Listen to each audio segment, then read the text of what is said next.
রাসূল সাল্লাল্লাহু আলাইহি সাল্লাম বলেছেন, মান জা আবিল হাসানাতি ফালাহু আশরু আমসালিহা। যে ব্যক্তি কোনো সৎ কাজ করে, ভালো কাজ করে, তার জন্য আছে হলো 10টি নেকি। আর এই নেকিটা যদি রমজান মাসে কেউ করে তাহলে তার জন্য হলো 70 গুণ বেশি। আচ্ছা, তাহলে 70-এ 10 দিয়ে গুণ দিলে হয় 700 গুণ। সেইমভাবে আমরা কেউ যদি রমজানের বাহিরে একটা ফরজ নামাজ আদায় করি তাহলে রমজানের সময় 70 গুণ বেশি ফরজ নামাজের সমান সওয়াব হয়, 70 গুণ সমান সওয়াব হয়।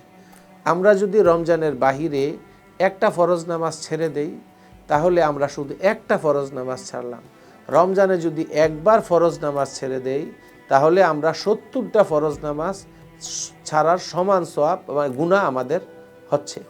অতএব রমজান মাসে কেউ ফরজ নামাজ না ছাড়ার জন্য দৃঢ় প্রতিজ্ঞ হতে হবে যে আমরা রমজান মাসে ফরজ নামাজ তো ছাড়বই না, জামাত ছাড়াও আমরা নামাজ পড়ব না। ফজরের নামাজ জামাতে পড়ার অপূর্ব সুযোগ হলো রমজান মাস। কারণ আমরা অনেকেই সকালবেলা ফজরের সময় উঠাটাকে একটা অলসতা মনে করি। রমজান মাস আসলে যেহেতু সবাই সাহরি খাই একটু অপেক্ষা করলে মসজিদে একটু আগে নামাজ পড়ে নেয়, আমরা যাতে ফজরের নামাজটা জামাতে পড়তে পারি।